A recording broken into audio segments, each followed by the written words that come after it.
Hi friends, இது 2024 நடந்த combined technical service examination ITI level 2ல் கேட்ட கொஸ்டின் பாருங்கள்.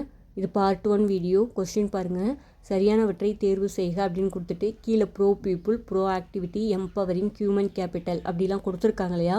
இது ஃபஸ்ட்டு எதை பற்றி இது அப்படின்னா நித்தி ஆயோக்கோட சிறந்த ஆளுகைக்கான 7 முக்கிய தூண்கள் பற்றி சொல்லக்கூடியது தான் இந்த கொஸ்டின் அப்படிங்கிறது. அப்போ இந்த 7 பில்லர்ஸ் என்ன அப்படின்னா pro people, pro activity, third வந்து participation, empowering, inclusion of all, equality, transparency. இந்த 7 தான் நித்தி ஆயோக்கோட சிறந்த ஆளுகைக்கான 7 முக்கிய தூண்கள் அப்படின்னு சொல்கிறாங்க. அதில் ஃபஸ்ட்டு ஸ்டேட்மெண்ட்டில் கொடுத்துருக்க ப்ரோ பீப்புள் அப்படின்னு கொடுத்துருக்காங்க இல்லையா.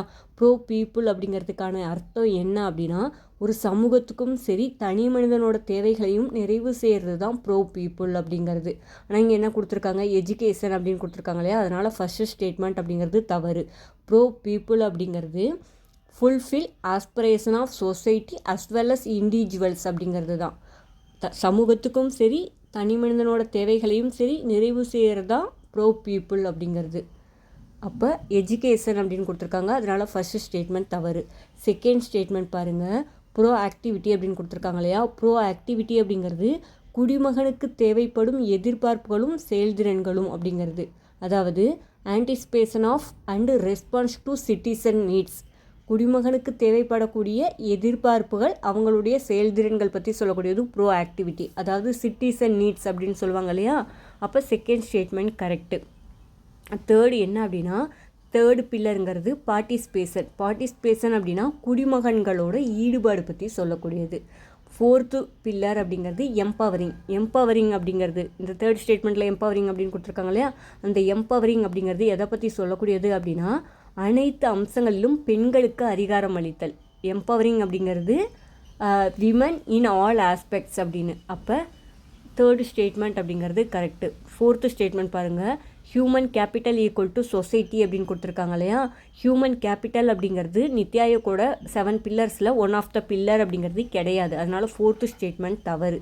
அடுத்து 4 பில்லர்ஸ் பார்த்துட்டோமா. 5th பில்லர் பாருங்கள், இன்க்ளூஷன் ஆஃப் ஆல் அப்படிங்கிறது எதெல்லாம் சொல்லுவாங்க அப்படின்னா எஸ்சி, எஸ்டி, ஓபிசி, மைனாரிட்டி, கரீப், கயான், கிசான் இவங்க எல்லாத்தையும் சேர்த்து தான் இன்க்ளூஷன் ஆஃப் ஆல் அப்படின்னு சொல்லுவாங்க. அதே இது 6th பில்லர் அப்படிங்கிறது ஈக்குவாலிட்டி எதை பற்றி சொல்லும் அப்படின்னா இளைஞர்களுக்கான வேலைவாய்ப்பு, ஆப்பர்ச்சுனிட்டி ஃபார் தி யூத் பற்றி சொல்லக்கூடியது தான் ஈக்குவாலிட்டி அப்படிங்கிறது. 7th பில்லர் அப்படிங்கிறது டிரான்ஸ்பரன்சி அப்படிங்கிறது மேக்கிங் கவர்மெண்ட் விசிபிள் அப்படின்னு அர்த்தம். அரசாங்கத்தின் பொறுப்பான பார்வை அப்படிங்கிறது.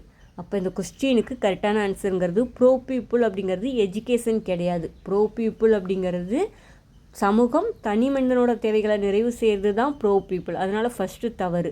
செகண்ட் ஸ்டேட்மெண்ட்டில் கொடுத்துருக்க ப்ரோ ஆக்டிவிட்டிங்கிறது சிட்டிசன் நீட்ஸ்ன்னு கொடுத்துருக்காங்க. Second correct. குடிமகனுக்கு தேவைப்படும் எதிர்பார்ப்புகளும் செயல்திறன்களும் பற்றி சொல்லக்கூடியது தான் சார்பு செயல்பாடு ப்ரோ ஆக்டிவிட்டி அப்படிங்கிறது. அப்போ செகண்ட் கரெக்டு. தேர்டில் கொடுத்துருக்க எம்பவரிங் அப்படிங்கிறது விமன் அப்படிங்கிறது கரெக்டு. ஏன்னா விமன் இன் ஆல் ஆஸ்பெக்ட்ஸ் அப்படிங்கிறது தான் எம்பவரிங். அப்போ தேர்ட் ஸ்டேட்மெண்ட் கரெக்டு.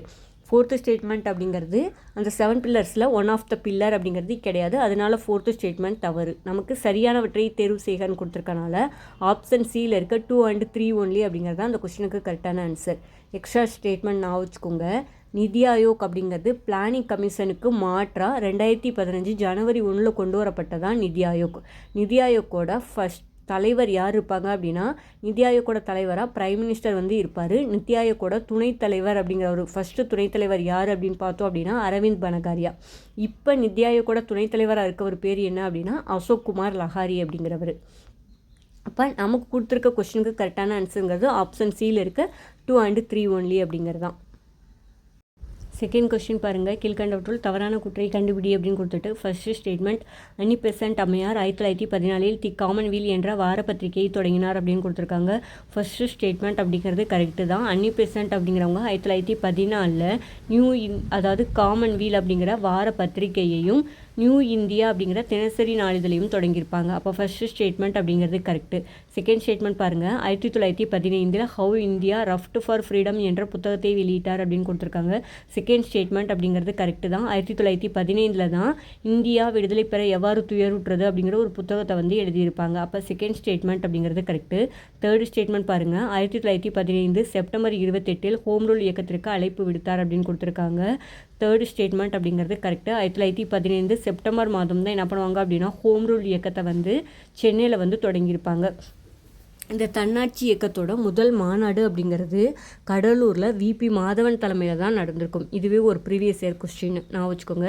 தன்னாட்சி இயக்கத்தோட முதல் மாநாடு கடலூரில் நடந்திருக்கும். யாரோட தலைமையில் அப்படின்னா விபி மாதவன் தலைமையில். அது இம்பார்ட்டன்ட் நோட்ஸ் நான் வச்சுக்கோங்க. அப்போ தேர்ட் ஸ்டேட்மெண்ட் அப்படிங்கிறது கரெக்டு. ஃபோர்த்து ஸ்டேட்மெண்ட் பாருங்கள், 1915 யங் இந்தியா என்ற தினசரியையும் தொடங்கினார் அப்படின்னு கொடுத்துருக்காங்க. யங் இந்தியா அப்படிங்கிறது காந்தியோட பத்திரிகை. இவர் வந்து அன்னி-பெசன்ட் அப்படிங்கிறவங்க 1914 தான் நியூ இந்தியா அப்படிங்கிற தினசரி நாளிதழில் தொடங்கியிருப்பாங்க. நமக்கு தவறானது தானே கேட்டிருக்காங்க. அப்போ ஆப்ஷன் டியில் இருக்க 4 ஒன்லி அப்படிங்கிறது அந்த கொஸ்டினுக்கு கரெக்டான ஆன்சர். எக்ஸ்ட்ரா டேட்டா நான் வச்சுக்கோங்க. அன்னி-பெசன்ட் இருக்காங்க இல்லையா, அன்னி-பெசன்ட் வந்து இந்திய தேசிய காங்கிரஸோட முதல் பெண் தலைவர். 1917 கல்கத்தாவில் நடந்த காங்கிரஸ் மாநாட்டுக்கு தலைமை ஏற்றிருப்பார். இந்திய தேசிய காங்கிரஸோட முதல் பெண் தலைவர் அப்படின்னு கேட்டாங்கன்னா அன்னி-பெசன்ட். 1917 கல்கத்தா காங்கிரஸ் மாநாடு அப்படிங்கிறத எழுதணும். அதே இது இந்திய தேசிய காங்கிரஸோட முதல் இந்திய பெண் தலைவர் யார் அப்படின்னு கேட்டாங்க அப்படின்னா 1925 கான்பூர் காங்கிரஸ் மாநாடு நடக்கும். அதுக்கு வந்து சரோஜினி நாயுடு வந்து தலைவராக தேர்ந்தெடுக்கப்பட்டிருப்பாங்க. இந்திய தேசிய காங்கிரஸோட முதல் பெண் தலைவர் அன்னி-பெசன்ட் அம்மையார். இந்திய தேசிய காங்கிரஸோட முதல் இந்திய பெண் தலைவர் அப்படின்னு கேட்டாங்கன்னா சரோஜினி நாயுடு.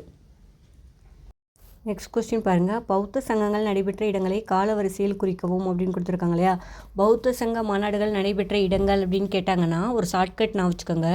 ராஜாவை பாடவை காசு கொடுத்து அப்படின்னு எங்களுக்கு சொல்லி கொடுத்தாங்க. நீங்களும் அதே நான் வச்சுக்கோங்க. ராஜா அப்படின்னா ராஜகிரகம், ராஜா வைனா வைசாலி, ராஜாவை பாடவை அப்படின்னா பாடாலிபுத்திரம், காசு கொடுத்து அப்படின்னா காஷ்மீர். அப்போ ராஜாவை பாடவை காசு கொடுத்து அப்படின்னா ஃபஸ்ட்டு வந்து ராஜகிரகம், செகண்டு வைசாலி, தேர்டு வந்து பாடாலிபுத்திரத்தில் நடக்கும், ஃபோர்த்து வந்து காஷ்மீரில் வந்து நடக்கும். அப்போ இதை ஆர்டர் பண்ணோம் அப்படின்னா ஆப்ஷன் டியில் இருக்க 2, 4, 1, 3 அப்படிங்கிறது தான் இந்த கொஸ்டினுக்கு கரெக்டான ஆன்சர். நெக்ஸ்ட் கொஸ்டின் பாருங்கள், கீழ்கண்டவற்றுள் தீரன் சின்னமலை போர்கள் பற்றிய சரியான கூற்றை தேர்ந்தெடு அப்படின்னு கொடுத்துருக்காங்க இல்லையா. தீரன் சின்னமலைக்கு முக்கியமான போர்கள் அப்படின்னா மொத்தம் 4 போர்கள் வரும். ஃபஸ்ட்டு 1801 வந்து காவிரி போர், 1802 ஓடாநிலை போர், 1804 அரச்சலூர் போர், 1805 இறுதி போர் அப்படிங்கிறது நடக்கும். 1805 ஜூலை 31 தீரன் சின்னமலை சங்ககிரி அப்படிங்கிற இடத்துல தூக்கிலிடப்பட்டுருவார். இப்போ இந்த கொஸ்டின் பாருங்கள், கீழ்கண்டவற்றுள் தீரன் சின்னமலை போர்கள் பற்றிய சரியான கூற்றை தேர்ந்தெடுன்னு கொடுத்துட்டு ஃபஸ்ட்டு ஸ்டேட்மெண்ட்டில் 1801 காவிரி கரையில் நடைபெற்ற போர் அப்படின்னு கொடுத்துருக்காங்க. கரெக்டு. 1801 காவிரி போர் அப்படிங்கிறது நடக்கும். First statement correct. செகண்ட் பாருங்கள், 1802 ஓடாநிலையில் நடந்த போர் அப்படின்னு கொடுத்துருக்காங்க. Second correct. 1801 காவிரி போர், 1802 ஓடாநிலை போர் அப்படிங்கிறது நடக்கும். 1804 தான் அரச்சலூர் போர் நடக்கும். தேர்டு ஸ்டேட்மெண்ட்டில் என்ன கொடுத்துருக்காங்கன்னா 1806 நடந்த அரச்சலூர் போர் அப்படின்னு கொடுத்துருக்காங்க. Third statement wrong. 1804 அரச்சலூர் போர், 1805 இறுதி போர், 1805 ஜூலை 31 அவரை வந்து தூக்கில் போட்டிருப்பாங்க. அப்போ அந்த கொஸ்டினில் சரியான கூற்று தானே கேட்டிருக்காங்க. அப்போ ஆப்ஷன் சியில் இருக்க 1 and 2 ஒன்லி அப்படிங்கிறது தான் அந்த கொஸ்டினுக்கு கரெக்டான ஆன்சர். நெக்ஸ்ட் கொஸ்டின் பாருங்கள், இது ஜாகிரஃபிலேருந்து கேட்டிருக்காங்க. ரயில்வே ஜோன்ஸ்லேருந்து கீழ்காண்பனவற்றுள் சரியான இணையை கண்டறிக அப்படின்னு கொடுத்துட்டு ஃபஸ்ட்டு ஸ்டேட்மெண்ட்டில் வட மத்திய ரயில்வே அப்படின்னு கொடுத்துருக்காங்க. அதோட ஹெட் குவார்ட்டர் அப்படிங்கிறது அலகாபாத் அப்படின்னு கொடுத்துருக்காங்க. ஃபஸ்ட்டு ஸ்டேட்மெண்ட் அப்படிங்கிறது கரெக்டு. வட மத்திய ரயில்வே அப்படிங்கிறது அலகாபாத்தில் தான் லொக்கேட் ஆகிருக்கு. நான் வச்சுக்கோங்க, வட மத்தியில் ஓட்டை போட்டால் தான் அழகாக இருக்கும் அப்படின்னு நான் வச்சுக்கோங்க. அப்போ வட மத்திய ரயில்வே அப்படிங்கிறது அலகாபாத் அப்படிங்கிறது correct. First statement correct. Second statement பாருங்கள், மேற்கு மத்திய ரயில்வே மும்பை அப்படின்னு கொடுத்துருக்காங்க. செகண்ட் ஸ்டேட்மெண்ட் அப்படிங்கிறது கரெக்டு. இதுக்கு என்ன வரும் அப்படின்னா மேற்கு மத்திய ரயில்வே அப்படிங்கிறது ஜபல்பூர் அப்படின்னு வரும். இங்கே மும்பைன்னு கொடுத்துருக்காங்க. அதனால் செகண்ட் ஸ்டேட்மெண்ட் அப்படிங்கிறது தவறு. மேற்கு அப்படிங்கிறத மே மாதம் நான் வச்சுக்கோங்க. மே மாதம் மதியம் செப்பல் இல்லாமல் நடந்து போக முடியாது. அப்போ மேற்கு மத்திய ரயில்வே அப்படிங்கிறது ஜபல்பூர் அப்படின்னு நான் வச்சுக்கோங்க. இங்கே மும்பைன்னு கொடுத்துருக்காங்க, அதனால் second statement wrong. Third statement பாருங்கள், தென் மத்திய ரயில்வே அப்படிங்கிறது சென்னை அப்படின்னு கொடுத்துருக்காங்க இல்லையா, அது வந்து தவறு. தென் மத்திய ரயில்வேயோட ஹெட் குவார்ட்டர் அப்படிங்கிறது ஜெகேந்திராபாத் அப்படின்னு நான் வச்சுக்கோங்க. தென் அப்படின்னா தென்னைமரம்னு வச்சுக்க. தென்னை மரத்துக்கு மத்தியில் நின்று 2வது பாத் எடுக்கிறோம், செகண்ட் பாத். அப்போ செகேந்திராபாத் அப்படின்னு நான் வச்சுக்கோங்க. அப்போ தேர்டு ஸ்டேட்மெண்ட் அப்படிங்கிறது ஜெகேந்திராபாத்னு கொடுத்துருக்கணும், சென்னை அப்படின்னு கொடுத்துருக்காங்க, அதனால தவறு. ஃபோர்த்து ஸ்டேட்மெண்ட் பாருங்கள், கிழக்கு மத்திய ரயில்வே அப்படிங்கிறது ஹசிப்பூர் அப்படின்னு கொடுத்துருக்காங்க. கிழக்கு அப்படிங்கிறது கிளவின்னு வச்சுக்கோங்க. கிளவி மத்தியானம் பசின்னு சொல்லிக்கிட்டே இருக்குது அப்படின்னு வச்சுக்கோங்க. பசி அப்படிங்கிறது ஹசி. அப்போ கிழக்கு மத்திய ரயில்வே அப்படிங்கிறது ஹசிப்பூர். அப்போ ஃபோர்த்து ஸ்டேட்மெண்ட் கரெக்டு. நமக்கு கரெக்ட்லி பேர்டு தான் கேட்டிருக்காங்க. அப்போ ஆப்ஷன் ஏல இருக்க 1 and 4 ஒன்லி அப்படிங்கிறது தான் அந்த கொஸ்டினுக்கு கரெக்டான ஆன்சர். நெக்ஸ்ட் கொஸ்டின் பாருங்கள், சரியான இணையை கண்டறிக அப்படின்னு கொடுத்துட்டு ஃபஸ்ட்டு ஸ்டேட்மெண்ட்டில் வேலூர் புரட்சி 1816 அப்படின்னு கொடுத்துருக்காங்க. ஃபஸ்ட்டு ஸ்டேட்மெண்ட் அப்படிங்கிறது தவறு. வேலூர் புரட்சி அப்படிங்கிறது 1806 ஜூலை 10 அப்படிங்கிறது தான் கரெக்டு. அப்போ ஃபஸ்ட்டு ஸ்டேட்மெண்ட் தவறு. செகண்ட் ஸ்டேட்மெண்ட் பாருங்கள், கோல் கிளர்ச்சி 1841 அப்படின்னு கொடுத்துருக்காங்க. செகண்ட் ஸ்டேட்மெண்ட் அப்படிங்கிறதும் தவறு தான். கோல் கிளர்ச்சிங்கிறது 1831 1832 அப்படிங்கிறது தான் கரெக்டு. அப்போ இந்த செகண்ட் ஸ்டேட்மெண்ட் அப்படிங்கிறது தவறு. தேர்டு ஸ்டேட்மெண்ட் பாருங்கள், சந்தால் கிளர்ச்சி 1855 அப்படின்னு கொடுத்துருக்காங்க, கரெக்டு. தேர்டு ஸ்டேட்மெண்ட் அப்படிங்கிறது கரெக்டு. ஃபோர்த்து ஸ்டேட்மெண்ட்டில் பெரும் கிளர்ச்சி 1857 அப்படின்னு கொடுத்துருக்காங்க, கரெக்டு தான். 1857 தான் பெரும் கிளர்ச்சி அப்படிங்கிறது நடக்கும். அப்போ சரியான இணை தானே கேட்டிருக்காங்க. அப்போ ஆப்ஷன் டியில் இருக்க 3 and 4 ஒன்லி அப்படிங்கிறது தான் அந்த கொஸ்டினுக்கு கரெக்டான ஆன்சர். இந்த வீடியோ உங்களுக்கு பிடிச்சிருந்தா லைக் பண்ணுங்கள், ஷேர் பண்ணுங்கள், மறக்காமல் சப்ஸ்கிரைப் பண்ணுங்கள். Thank you friends.